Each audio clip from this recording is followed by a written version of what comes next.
Hi everybody, welcome to this week's episode of the Average Feminist podcast. Before I actually officially properly start the episode, I just wanted to give a quick little apology and I guess an explanation. So if you're a regular listener, then you may have hopefully, noticed that there was no new episode last week. I was planning on putting something on for my Instagram stories and explaining it, but time got away from me and I just never got round to it. Essentially, it was the first week of term at uni. I just kind of wanted to settle in. Didn't want to grab someone to be a guest in that kind of time, when everyone was trying to settle in and whatever. I wasn't doing great myself in terms of I just needed a break from everything. Not that the podcast was causing me a bunch of stress. I was just not doing very well, so I thought I would just give myself a week off. I want to keep this as something that I really enjoy, not as something that stresses me out and causes me more anxiety. So I figured that I would just take last week off and then come back this week. I also thought, just before jumping into it, I would say this. Cannot speak. I don't actually have a guest for this week's episode either, so last episode that I did was a solo episode too, and I thought I would wait a while before I did another solo episode, but again, I probably left it too late to ask anyway about the guest, and then everyone was just a bit busy.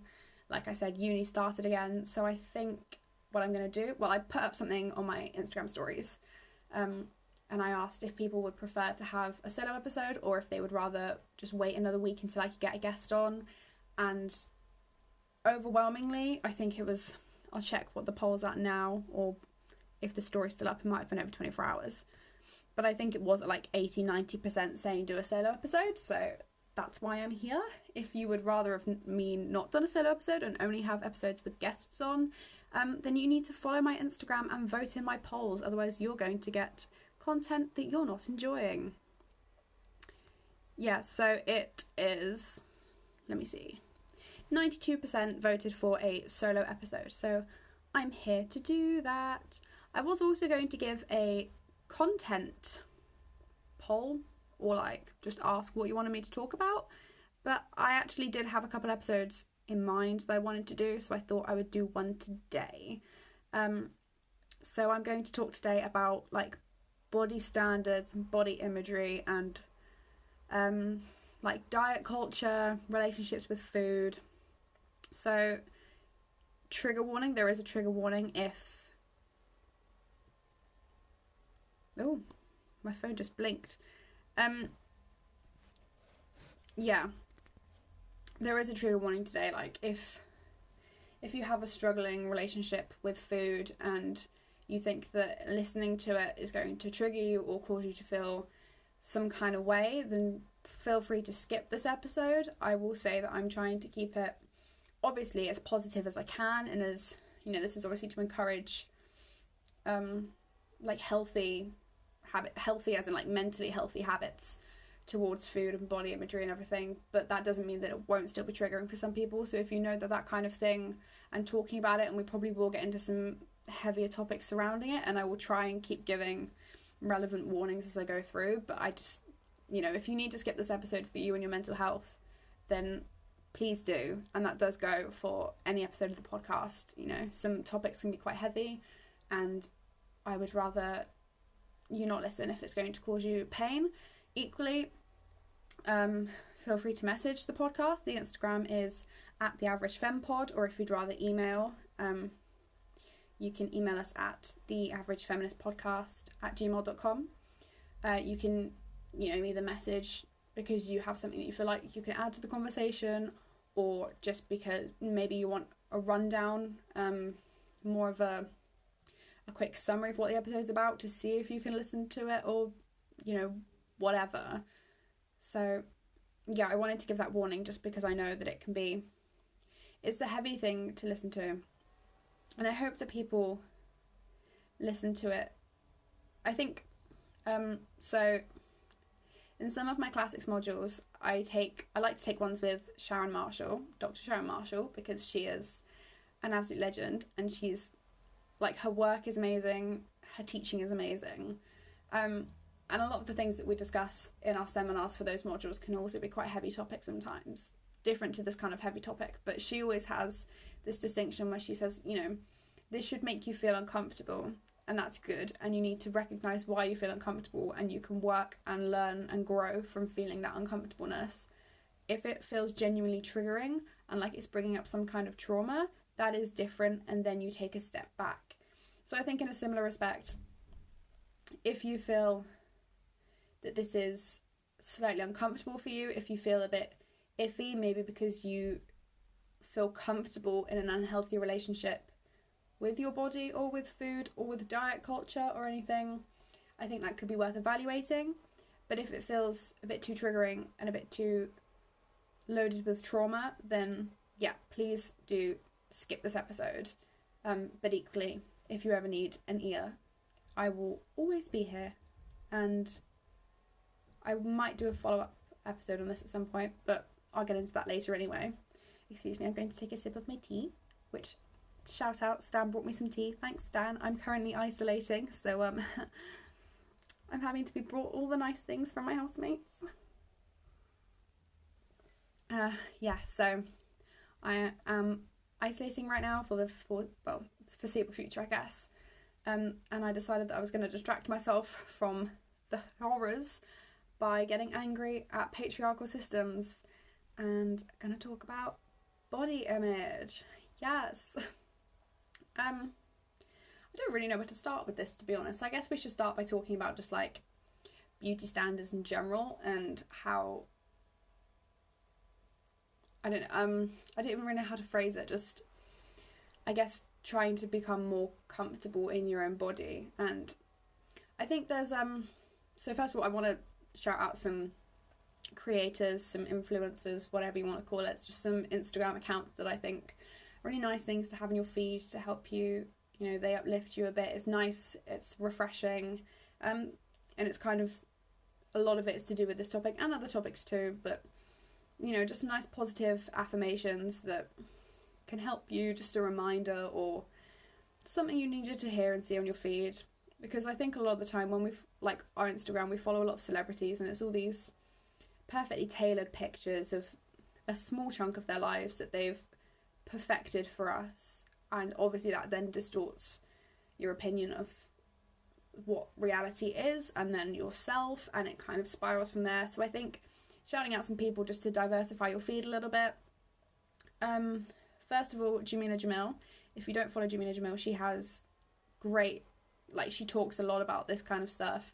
Her content is really great. She loves shouting at other creators, so I think actually a couple of the accounts that I'm going to suggest often shout out other creators, so even if you follow one, you'll end up seeing a lot more, finding a lot more people.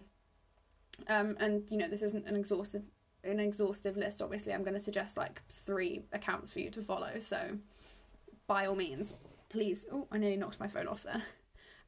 By all means, please, you know, message me with more accounts to follow, or just find them. You know, I encourage everything, but also, yeah, please do actually message me with more accounts to follow, because I like seeing all the stuff on my feed.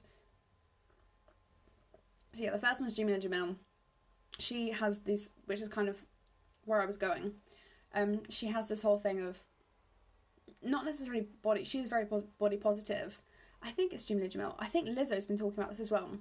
Just the idea of body neutrality, which is kind of countering the body positivity movement, and it's just kind of saying like, we don't need to be body positive. We just need to, like, you know, a body does what it does. It has a biological function, and we just need to feel comfortable in that and okay with that. We don't need to worry about how we look. We don't need to be positive if someone is plus sized, because what does that matter? We just need to be neutral about our bodies. That, I feel like, you know, she clearly will sum it up a lot better than I will. But it's nice to see that kind of thing, and just having that come up on your feed a lot. And she is quite raw, and, you know, she posts a lot of political things too, and it's all quite funny, so it's definitely a good account that I would recommend following.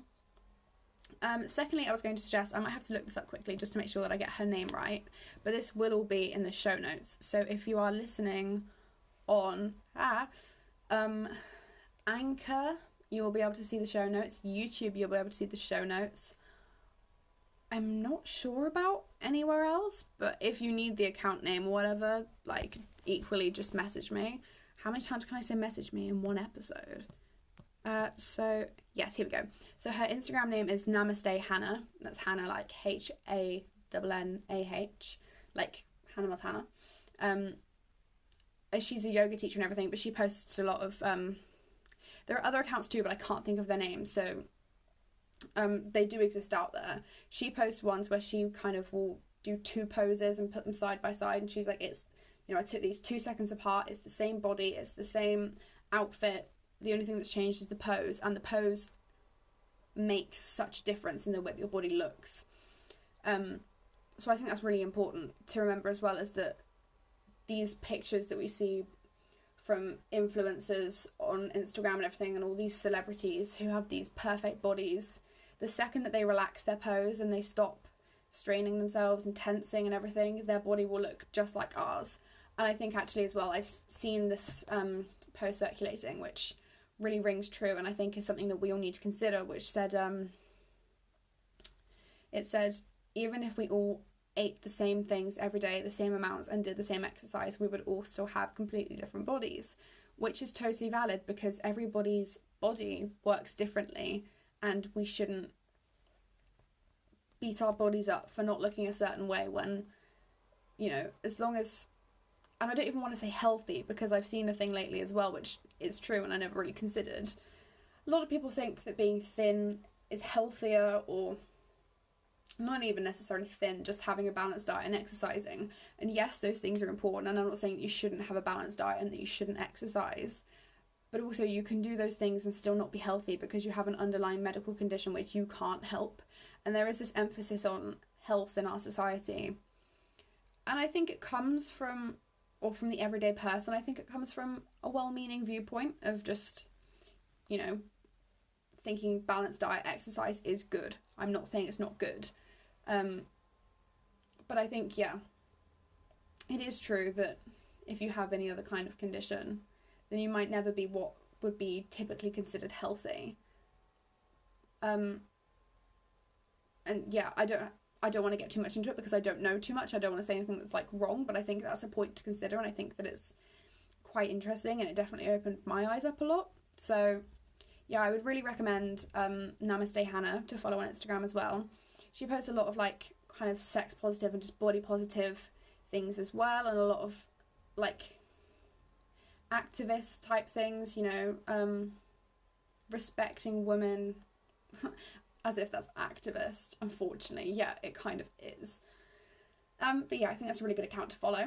This has turned into another little recommendation episode from me, isn't it? I haven't really even got into it yet. The last one I just wanted to give a quick shout out to is the, let me get the handle up because I don't actually know if I know it. But it is the,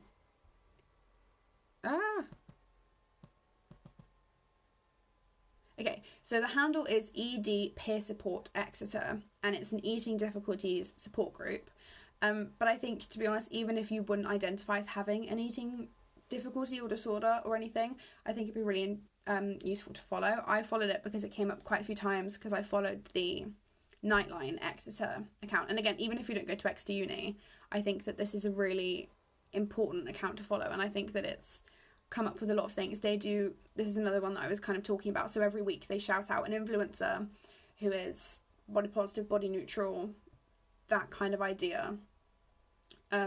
So again, even if you just follow them for a suggestion of other accounts to follow, but they have really nice like positive affirmations and self-care tips and just ways to look after yourself mentally, not just in relationship to like food and eating and everything like that, but just like they've got tips for better sleep. I just think it's a really nice like kind of self-care account, and it can come up quite often on your feed as you just scroll through. And yeah, like having the little positive affirmations and everything. And then if you are part of Exeter Uni, obviously you can join all of their, like they have discussions, and it is a support group. I personally haven't gone to anything, but I've heard a lot of people say that it's quite nice. I really, really like following this account. I only did it a few weeks ago, but I really like everything that I've seen on my feed, and it's nice to have that kind of positivity in my feed for once, rather than just the same kind of shiny picture on a grid. of someone living their best life and instilling some kind of negative emotion in me because I don't have that, if that makes sense. I think that's quite a widely accepted thing in society nowadays, about how polished Instagram is and everything. But I think just freshening up your feed a little bit with things like that will make a difference to help you feel happier and to just normalize seeing different types of bodies as well, because I don't think that's something that happens on Instagram and in social media in general a lot at all. So on that note, if you do one thing today, please go and unfollow any influencer who makes you feel bad about your body, anyone who makes you feel jealous that you don't look the way that they look, or that you want the perfect lifestyle that they have. Not to name call, but like, unfollow the Kardashians, because I did, and it was a huge step for me, because, you know, I'd look at Kylie Jenner's posts every day and I'd be like, oh, I just, you know, I want my makeup to look like her makeup, I want my waist to look like her waist, I want my lips to look like her lips, and it was never ending. And then one day I finally took the step and the leap and I unfollowed her, and it really is the difference is, like, I can't even explain to you. I never think now, I wonder what's on Kylie Jenner's Instagram, you know? It's not like I'm missing something in my life now. It was more that it was just so negatively adding to my life before, when I did follow her and I'd see it, and all I would do would be compare myself to this billionaire who has access to all these surgeries, and whether she's what's the word I'm thinking of? Whether she has publicly acknowledged that she's had surgeries or not. She clearly has done, which is fine. I have nothing against getting surgery. If that's what's going to make you happy, then do it. The only thing I do have against it is tell people what you're doing. Don't tell people that it's natural if you're changing your body, because all you're going to do is create an unrealistic stereotype and make so many people do whatever they can. Maybe it will be that they starve themselves if they think that you haven't had lipo and you're now so skinny naturally. Maybe it'll be the Kylie Jenner shot glass challenge. What was it called? The Kylie Jenner lip challenge or whatever, where they were using the shot glasses. People were permanently injuring themselves, causing massive bruises and swelling on their lips just because Kylie said she didn't have lip injections and it was all completely natural. And I just, if you're going to get surgery, that is great. I wouldn't put it past myself to have some kind of surgery one day. I'd love to get my lips injected because it's non-permanent, just to see how it looks, and if I don't like it, then it goes in 6 months, whatever. But I'm never going to lie and tell people that I didn't get it, because I do just think that that creates unrealistic beauty standards, and that is not fair. Enjoy the 5 seconds of silence while I have another sip of tea.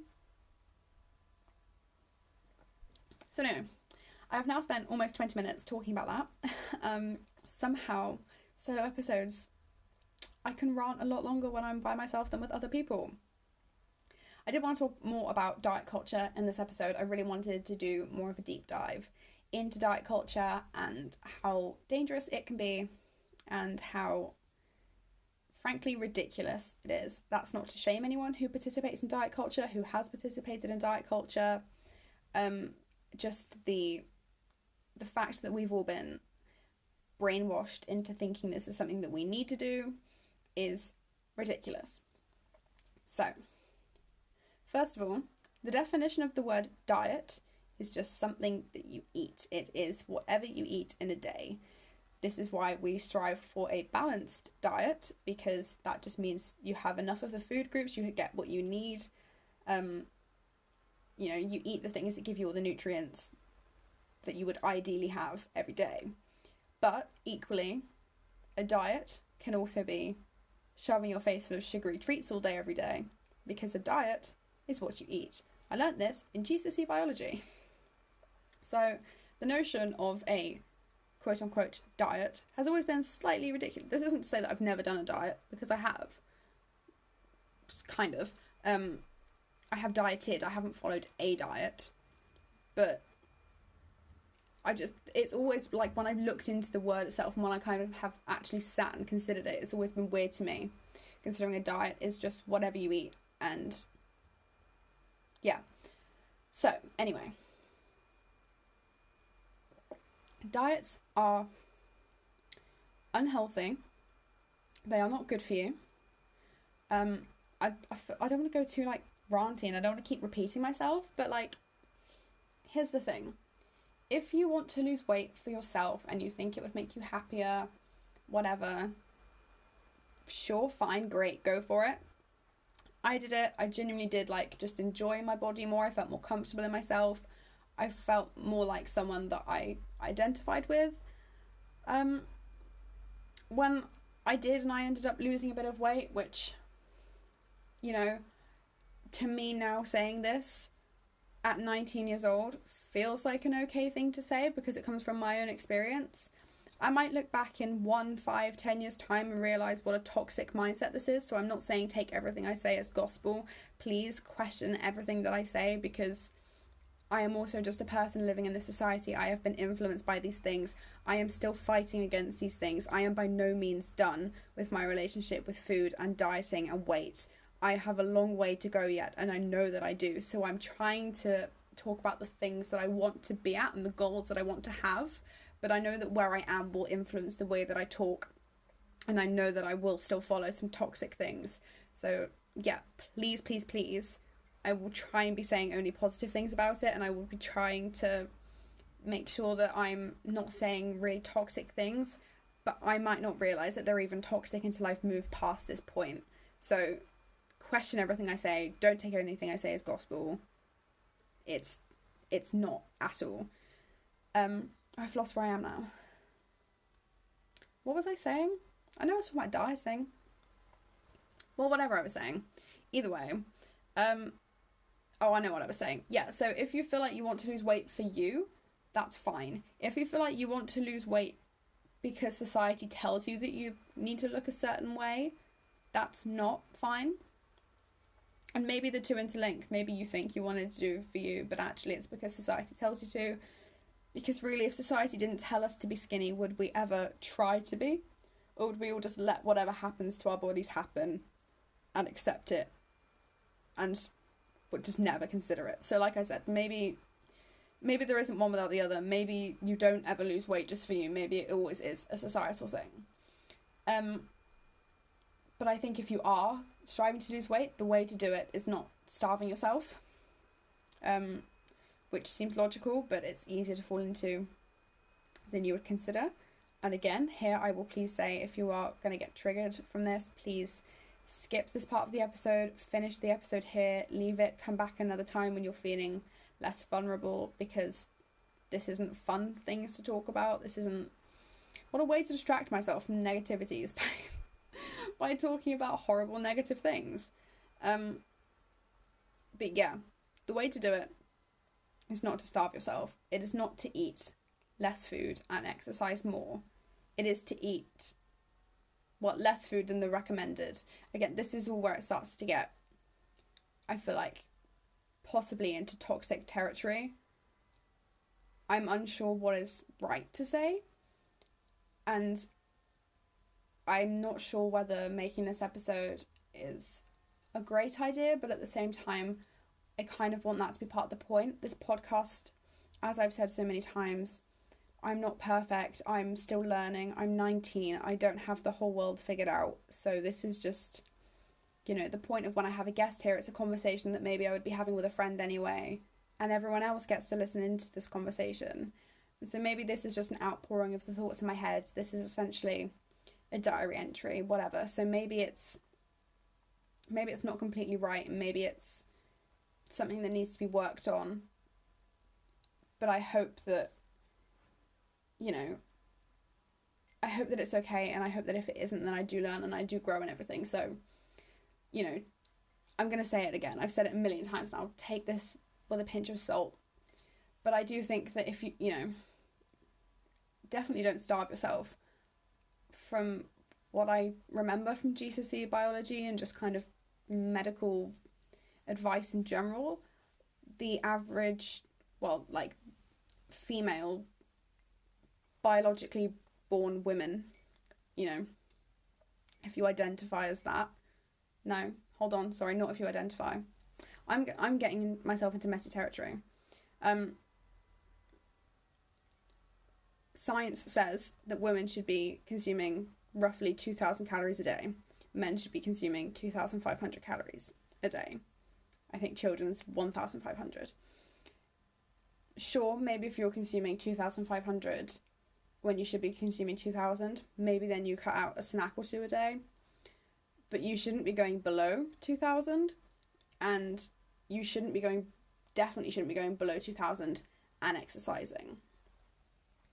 I'm not here to give you advice on how to lose weight. If you want to lose weight, if you want to, and if you think that it's something that you need to do for whatever reason, talk to a doctor about that. I'm not here to give you advice. I'm not here to tell you how to do that. That is not my job. I am a history student. I know nothing about it. I go and talk to a doctor if you want to know how to lose weight in a healthy way, because I do not have the right thing. All I'm here to say is do not starve yourself. Do not do it because you think that society needs you to look a certain way, but make sure that you are, and what's a snack? There was a study, hold on. I needed to turn my light on.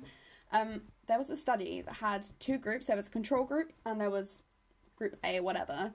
And they went on the exact same diet, the exact same exercise plan for a certain number of weeks. And the control group had no treats throughout the week. The only difference between the two groups was that group A had one treat on a Friday night. Say they had a pizza, they got a Domino's and whatever. At the end of the diet plan, it showed that the treat had no impact on them losing their weight. So take from that what you will. Again, I feel very conflicted and talking about everything I'm saying, but I'm just voicing what's in my head at the moment. I think if anything you take from that, it means give yourself a treat. If you want to eat some chocolate, eat some chocolate.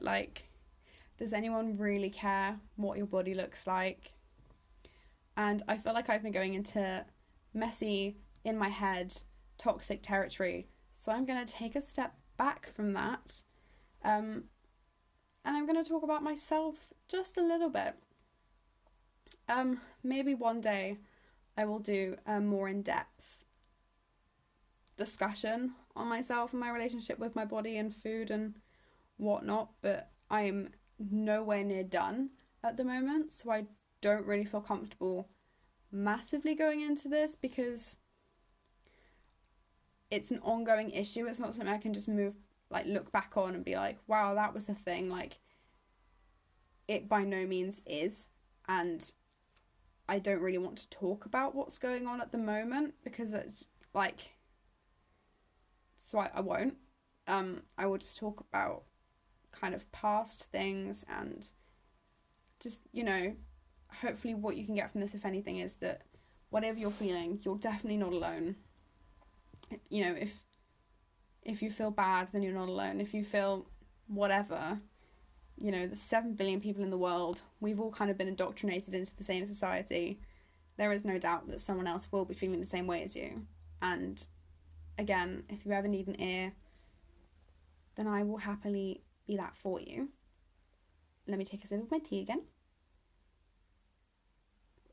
So, in terms of myself, there's a whole other thing that I'm not going to get into, but that's been a complication in my relationship with food since my whole life, as long as I can remember. But I'm not going to talk about that today. So I don't even really know where to start. I know that when I was in year 9, about when I was 14, I guess, I just started feeling very extremely body conscious. I can't really remember what brought it on. I guess that was about the time that people started getting posting on Instagram a bit more, so maybe it was more of a social media thing. Maybe it's just we're all going through puberty and our bodies are changing and everyone feels a bit self-conscious kind of thing. But it really hit me hard, and I remember, even now, I know it's not an uncommon thing, but even now I don't really like wearing shorts and showing my legs and whatever. But I remember then it was a massive thing as well, and I just wasn't comfortable in my body at all. It really pulled me into a very depressed state, to be honest. I would be constantly I was consumed with thoughts about my body, about like food and snacks and everything. And it was constantly like, you know, from the age of 11, I think, like my New Year's resolution when I was in year 6 at 11 years old, and it was every single year until maybe the start of 2020, my New Year's resolution was always to lose weight, which actually breaks my heart now looking back. Like the fact that I was 11 years old and my sole goal for the year was just to lose weight I just think that's actually tragic. And this is why we need to change things, because now, you know, I have nieces, I have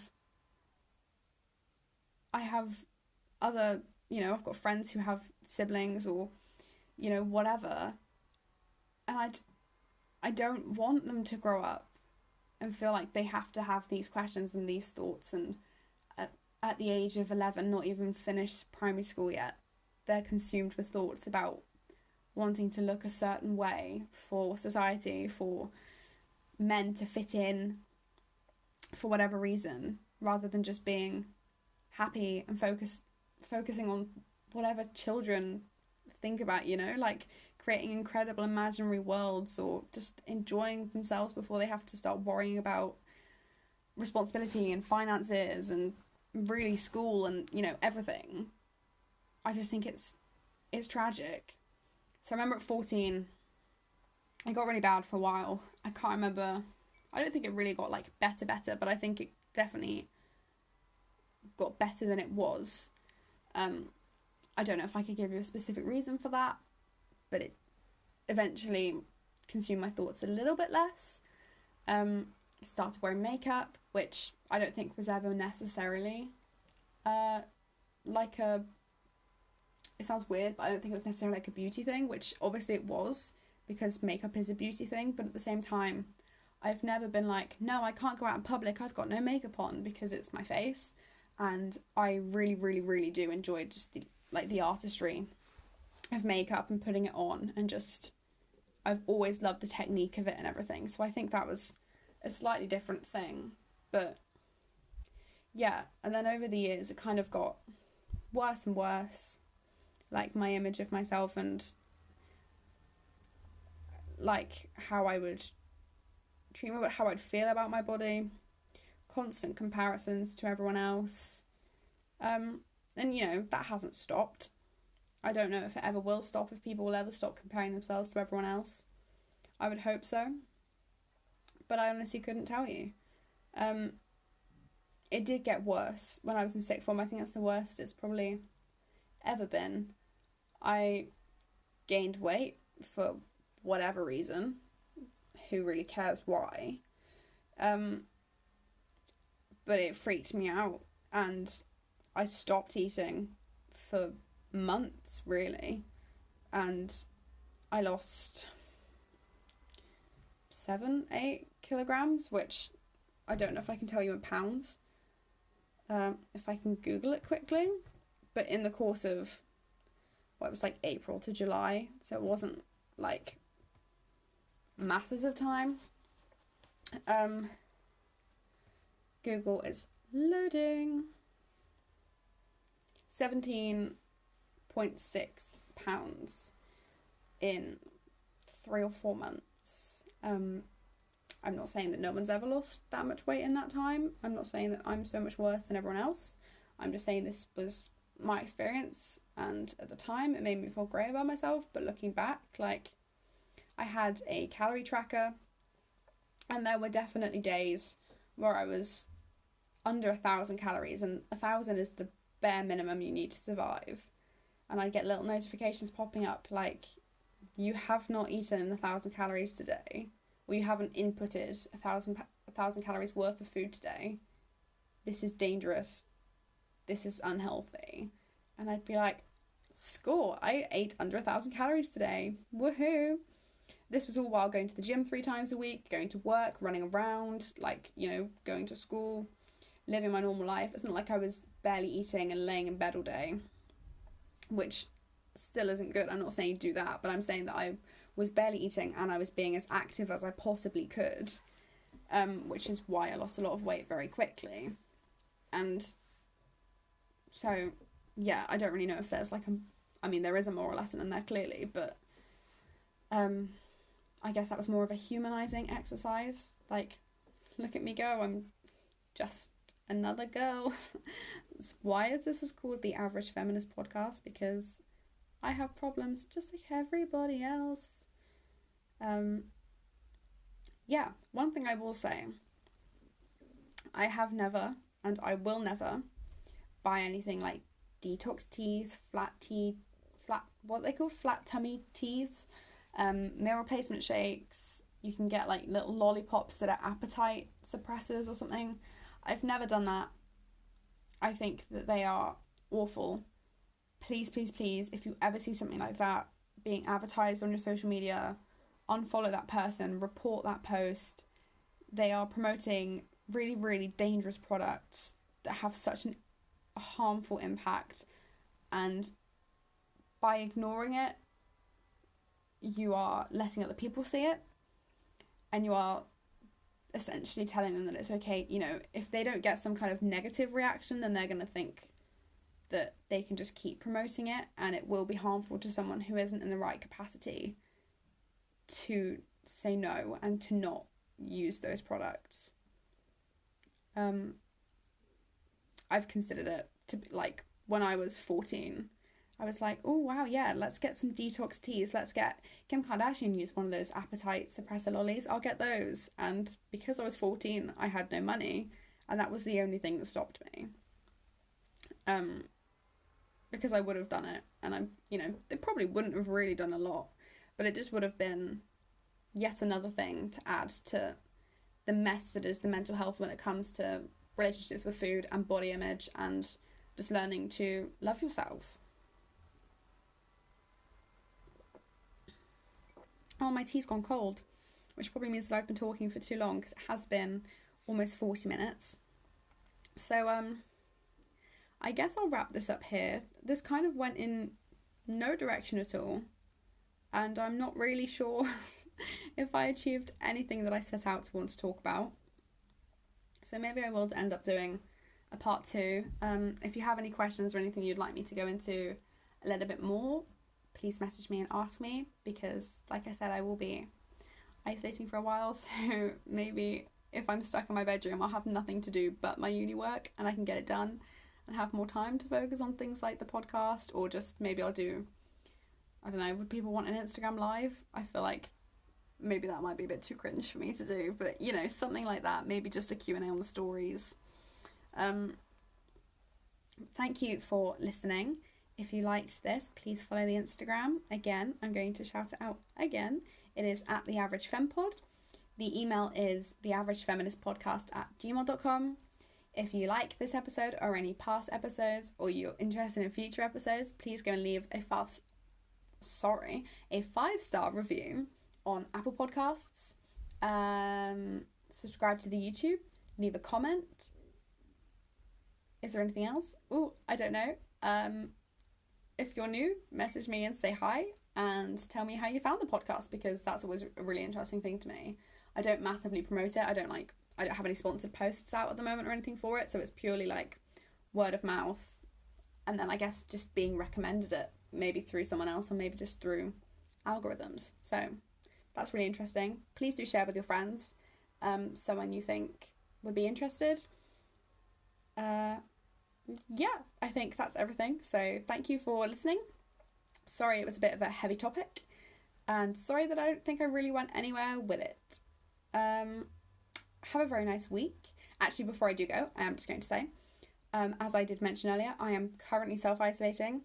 I have been in contact with someone who has tested positive. So I just wanted to say, please, please, please be as careful as you can with this at the moment, especially I know a lot of people who listen, and a lot of my friends are going back to uni, have gone back to uni, might be having to go to campus and everything. So just please follow the rules. I'm sure the people who are listening are, because I don't know anyone personally who doesn't follow the rules anyway, or I don't have friendly conversation. I'm not friends with people who will break the rules. But I did everything right. I wear my mask when I go out. I keep my distance. I've not been in groups of bigger than 6. I haven't been in anyone's house in weeks, and I've still managed to get myself in a position where I have to self-isolate. So, you know, you can do it right and still be in this position. So please stop the spread and don't break the rules. Does that make sense? Don't be disheartened that you can do everything right and still be in this point, because if you stop doing the things wrong, then less people will have to be. Does that make sense? I hope so. So please stay safe. Please stop dieting, quote unquote. Eat a chocolate bar. Have a nap. Love yourself. Just unfollow the Kardashians. Follow some nice body positive accounts. Do yourself a favour.